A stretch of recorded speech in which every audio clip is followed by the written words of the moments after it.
اور آپ کو معلوم ہے پوری دنیا میں اللہ کے سوا سب سے زیادہ جس کو پوجا گیا ہے وہ سورج ہے. سورج ہے جس کی ساری حرارت سے یہ سارا نظام چل رہا ہے. یہ بھی کہتے ہیں سورج ہی کا ٹوٹا ہوا ٹکڑا ہے یہ زمین. اسی سورج کی حرارت سے فصلیں پکتی ہیں. اسی سورج کا عمل تو ہے جو پانی کو بخارات بنا کر اٹھا رہا ہے سمندر سے. اسی سورج کے اتار چڑھاؤ سے ہواؤں کا نظام ہے. اسی سولر انرجی کو توارے درخت جو ہے جذب کر رہے ہیں اور ان کی لکڑی کو جلا کر وہی سولر انرجی ان میں سے تم نکال لیتے ہو. گویا کہ انسانی زندگی کا جہاں تک انسان سوچ تک ہے وہ دار و مدار سورج پر ہے.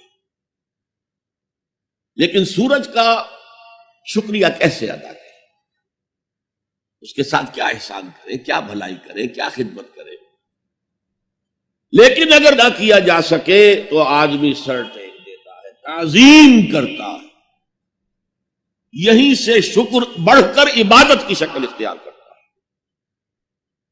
اور آپ کو معلوم ہے پوری دنیا میں اللہ کے سوا سب سے زیادہ جس کو پوجا گیا ہے وہ سورج ہے. لیکن عقل کی ایک چھلانگ اور ہے، صرف ایک چھلانگ.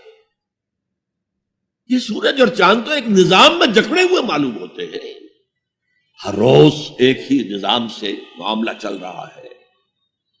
کوئی اور ہے جس کے نظام میں یہ جکڑے ہوئے ہیں.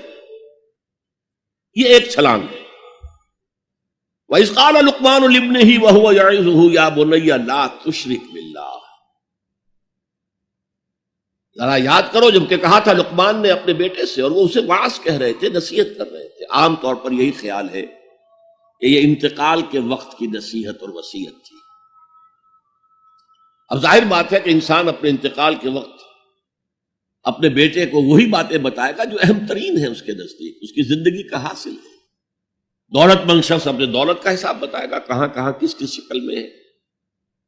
حکیم انسان کے لیے اس کی حکمت ہی اس کا اصل خزانہ ہے، دولت ہے. اس حکمت کا خلاصہ اور لب لباب ہے جو حضرت لقمان منتقل کر رہے ہیں اپنے بیٹے کو. اسی کو اقبال نے کہا تھا کہ یہی ہے متاع فقیر،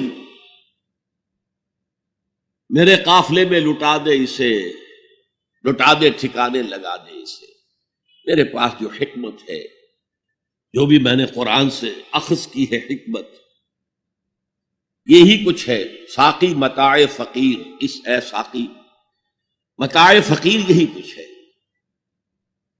میرے قافلے میں لٹا دے اسے، لٹا دے ٹھکانے لگا دے اسے. اب حضرت لقمان کیا کہہ رہے ہیں؟ پہلی وصیت، پہلی نصیحت، اللہ کے ساتھ شرک نہ کرنا. یہ بھی عقل کا تقاضا ہے.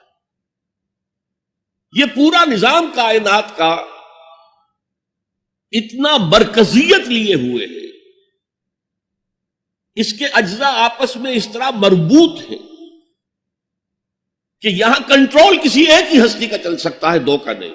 دو کا ہوگا لفسدتا، اللہ کے سوا بھی کوئی الہ ہوتا تو کائنات میں فساد ہو جاتا. ایک کی مرضی یہ ہے، دوسرے کی یہ ہے. قرآن میں یہ بھی آیا ہے کہ پھر ہر جو الہ، ہر خالق اپنی شے لے کے علیحدہ ہو جائے گا. ایک ہستی ہے جو اس کائنات کو کنٹرول کر رہی ہے. ایک ذہن ہے جو اس کائنات میں کار فرما ہے. ایک حکمت ہے جو اس پوری کریشن کی پشت پر ہے. ایک قل هو اللہ احد.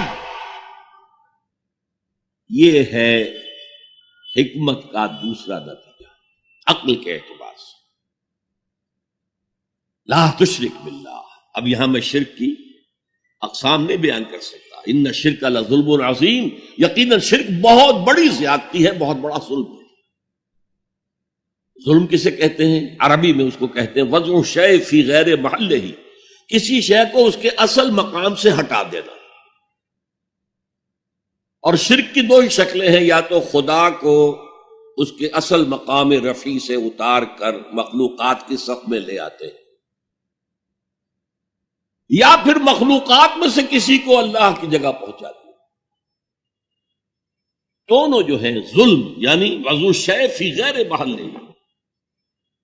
شے کو اس کی اصل حقیقت سے، اصل جگہ سے، اصل مقام سے، اصل مرتبے سے ہٹا دینا۔ ان الشرک لظلم عظیم، شرک فی الذات بدترین شرک ہے، اللہ کی ذات میں بیٹا ماننا، بیٹی ماننا، یا یہ اللہ ہی نے اس کائنات کی شکل اختیار کر لی، ہر چیز خدا ہے، فلسفوں میں یہ ہماؤس کا فلسفہ، یہ شرک فی الذات کی بدترین صورت ہے، بدترین صورت ہے۔ پھر شرک فی صفات ہے، بدقسمتی سے ہماری زبان میں الفاظ، صفات کے لیے جو الفاظ ہیں وہ مشترک ہیں اللہ میں اور مخلوق میں۔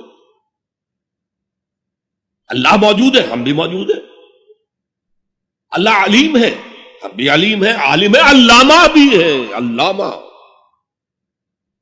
یہ جو اشتراک لفظی ہے اس سے بھی مغالطے پیدا ہو۔ اللہ کی جملہ صفات اس کی ذاتی ہے، قدیم ہے جیسے اس کی ذات قدیم ہے، اور غیر انتہائی ہے، لامحدود ہے، جبکہ مخلوقات کی ہر صفت عطائی ہے، اللہ کی دی ہوئی ہے، ذاتی نہیں ہے، محدود ہے، لامحدود نہیں ہے۔ اور جیسے اس کا وجود حادث ہے اس کی صفت بھی حادث ہے۔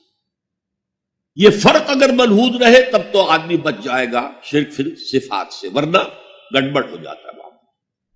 پھر شرک فی الحقوق، اللہ کا حق ہے کہ اس کی بندگی کی جائے، اس کا حکم مانا جائے، اس کا قانون نافذ کیا جائے، اس کی حاکمیت تسلیم کی جائے۔